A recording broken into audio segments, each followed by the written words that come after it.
Oh boy, folks. Okay, so right now it's 7:15 in the morning. If you saw my review of Terror on the Prairie, you will know that I was just wrapping up the master pass on the new Axis of Empires album. I went and drove around town while I listened to the album 3 times doing the car check, and it slaps. There's just a couple of things light tweaks I needed to make to it, and so I came back and did those. And while I was doing that and backing up the files, because it really does take an hour and a half to back up this much information, I watched Run, Hide, Fight, which is the Daily Wire's the Daily Wire's first movie. They did not make it; they distributed it, and the premise is pretty simple. There is a high school in some small town, somewhere in small town USA, where a group of teenage terrorists take over the school and succeed in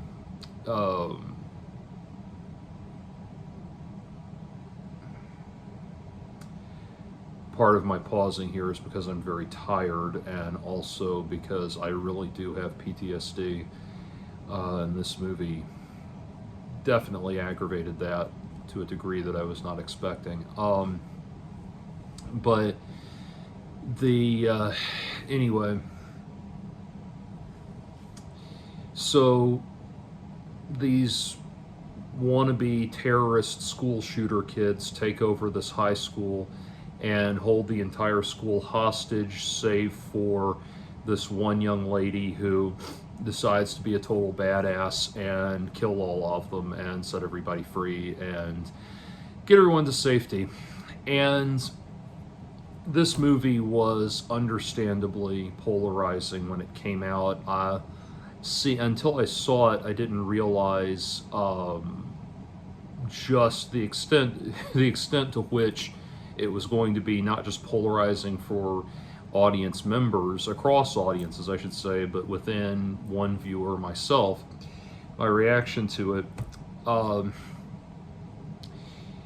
So put it this way, Roger Ebert once said that he only had 2 criteria for when he watched a movie. He ultimately only had 2 criteria. It was well made and I wasn't bored. If that by that criteria, this was a good movie. It was well made for its budget, and I was again impressed by the amount of by what they were able to. So I looked it up. This one cost 1.5 million to make, and I was impressed. They got a lot out of a very just vanishingly small budget. So that was very impressive, and I will give them that. As I watched it, though, I agree with the number one criticism that this movie has gotten, which is that it takes one of the saddest, most tragic things about our current social climate in the United States, which is school shootings, and it turns it into Die Hard for teenagers. I get why that would be perceived as extremely tasteless by a lot of people, and that was always in my mind as I was watching it. Now, the thing was, ultimately, though, when you're watching any movie, you kind of slip away into the world of that movie and into the internal logic of that movie and in the internal logic of the world that it occupies. And jeez, folks. Okay. Anyway,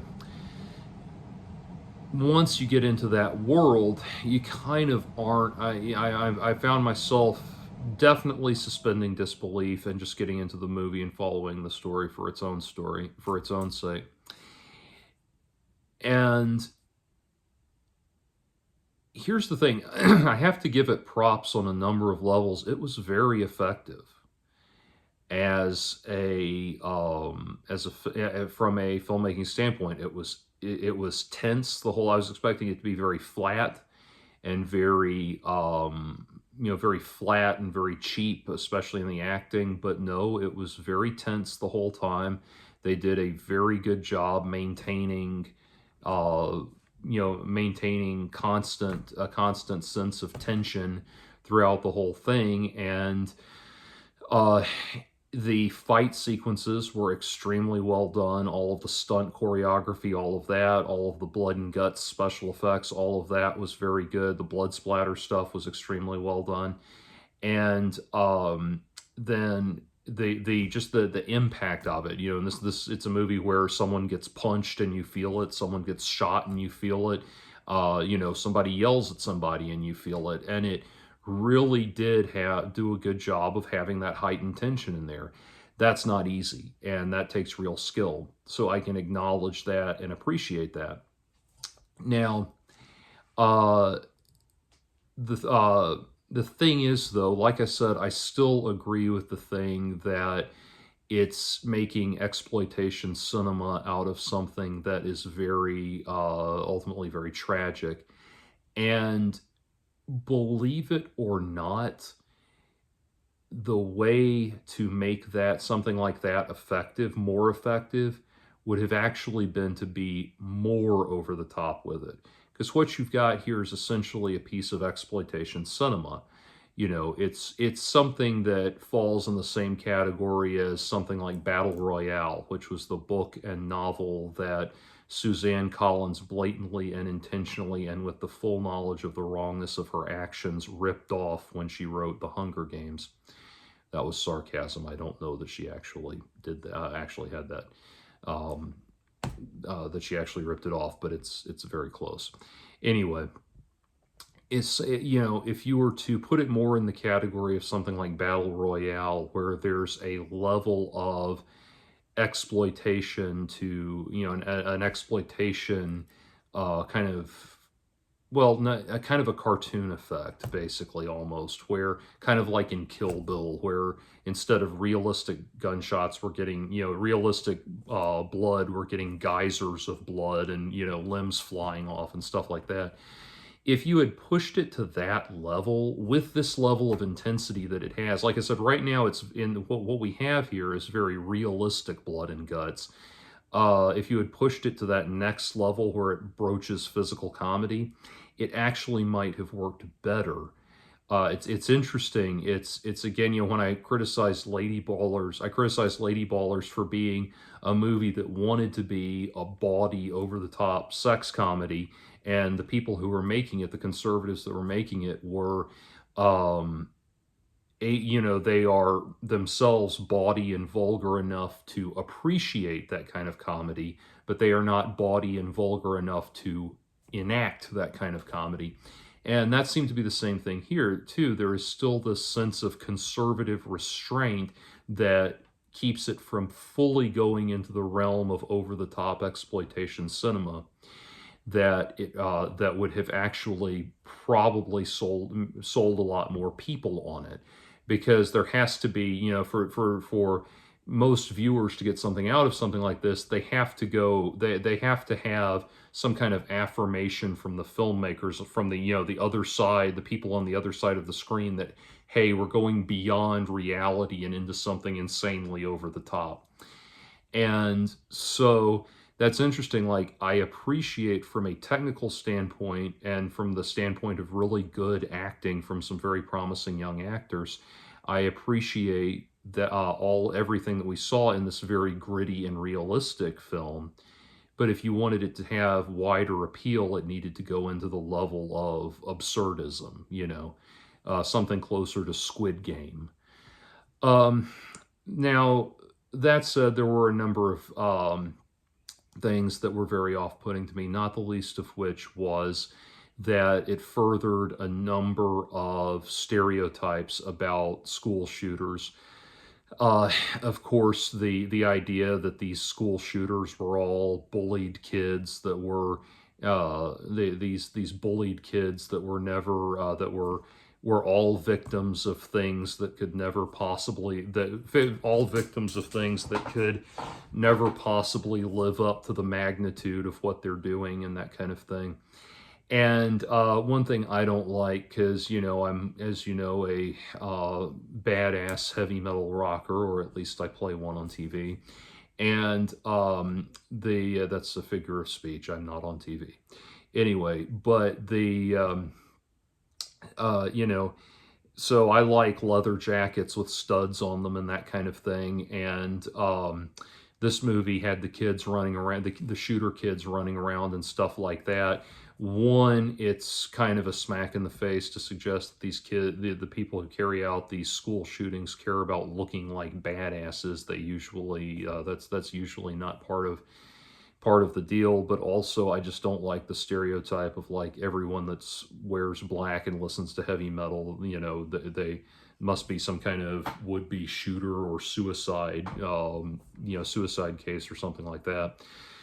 And it leans into, there's a lot of meat to chew on for a conservative audience, where we get the impression that one of the kids in the shooter gang has some form of autism. We get the implication that the main guy behind all of it may be bisexual or something. Like, there's some stuff to indicate that.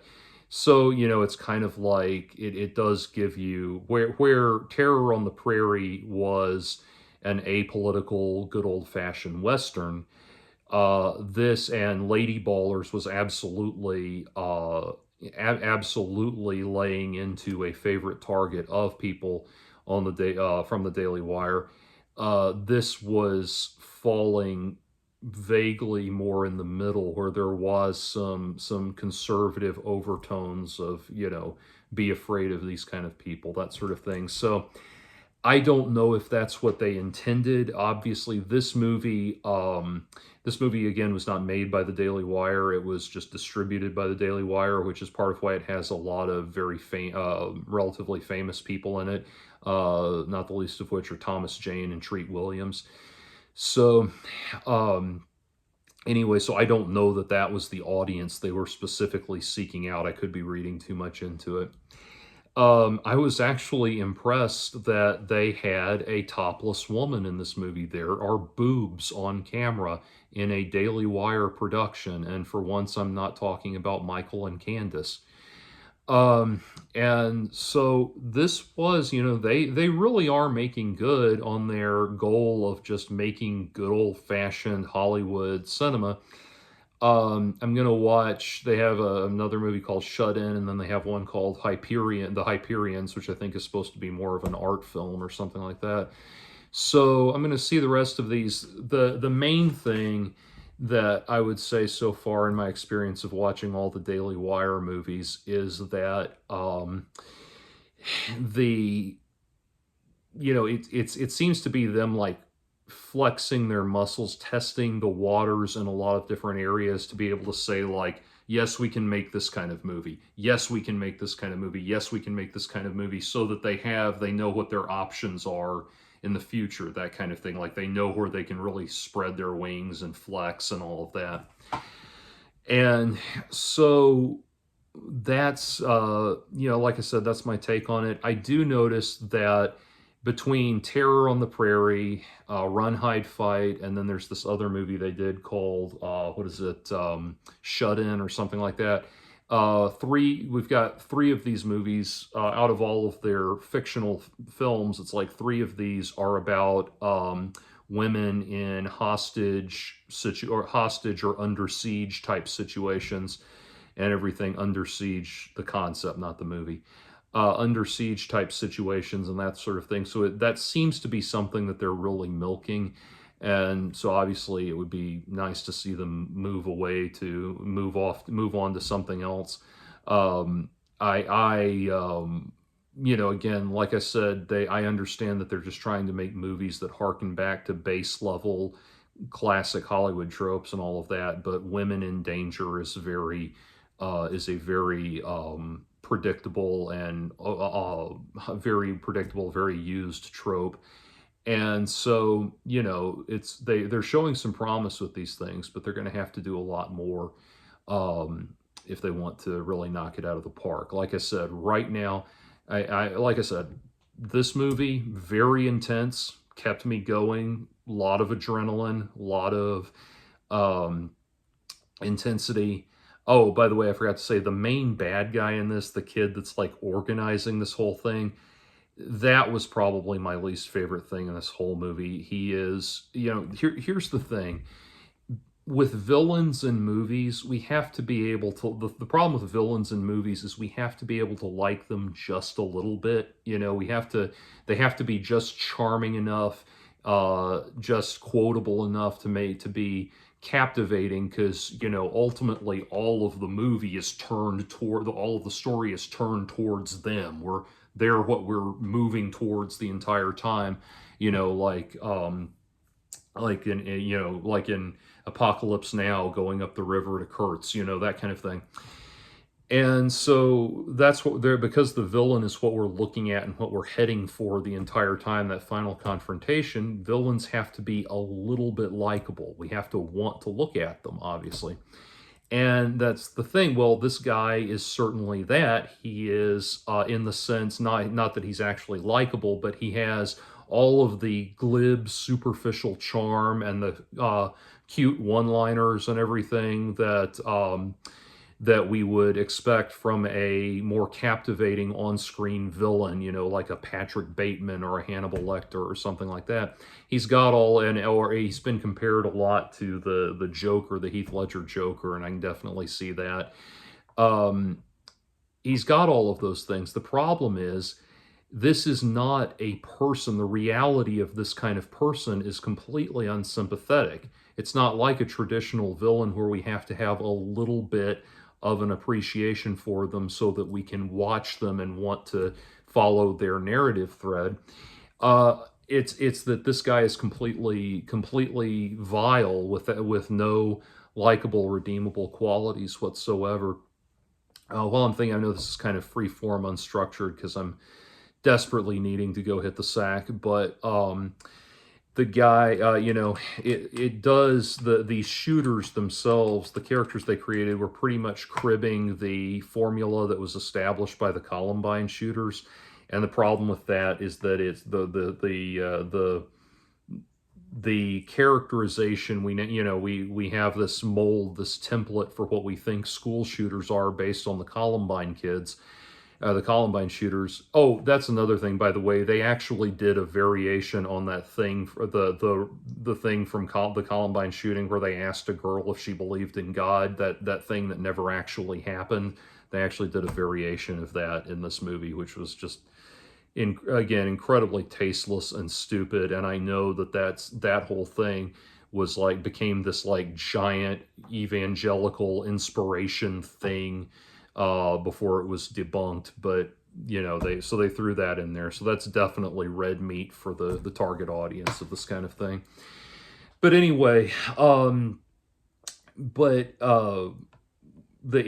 about the comparisons to they were trying to draw comparisons, obvious comparisons to Dylan Klebold and Eric Harris, and the only comparison that I could see, between this main villain and his little henchman, which would have been Eric Harris and Dylan Klebold in the Columbine massacre, was that the main organizer was very glib and had a lot of superficial charm and all of that, and was very manipulative and sociopathic, and the other guy was kind of his nodding along, yes sir, sort of mentally ill, manic person that's hanging on by a thread, which does accurately describe the dynamic between Eric Harris and Dylan Klebold. But everything else, the idea that they were chronically bullied, that was a myth. Eric Harris and Dylan Klebold were not bullies. In fact, or not bullied. In fact, there is plenty of evidence to demonstrate that they were bullies themselves, that they regularly bullied kids. Far from being marginal people, they were actually fairly popular. They were actually not members of the Trenchcoat Mafia. Every member of the Trenchcoat Mafia had graduated before the Columbine shootings happened. And so it's annoying that not only are they throwing in everything from the largely fictional playbook that we had, or largely fictional school shooter model that was generated by a misunderstanding of Dylan Klebold and Eric Harris. They're not only are they exploiting all of that, they're not. I'm sorry. Let me rephrase that. Not only are they exploiting Columbine specifically, but they're not even exploiting it accurately. That's what I'm trying to say. Anyway, so again, like I said, if our criteria is it was well made and I wasn't bored, then it's a good movie. Would I want to sit through it again? Fuck no. So, again, a middle of where I was very excited and enthusiastic about Terror on the Prairie.